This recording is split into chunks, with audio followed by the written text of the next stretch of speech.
बघा जिरं मोहरी टाकलेली आहे आपण.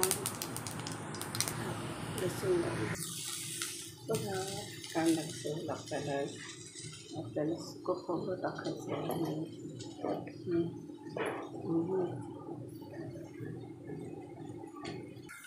बघा सर्व मसाले टाकले. कसुरी मेथी पण टाकली.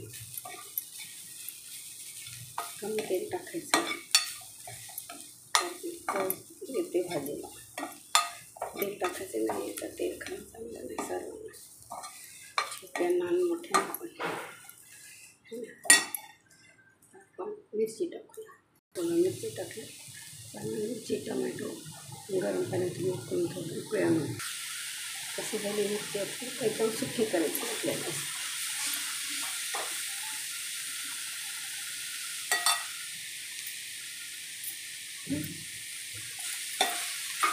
झाकण ठेवून फक्त म्हणजे वाफेवरच होतं. आज बेसन नाही टाकणार आपण, कारण बेसन टाकलं नाही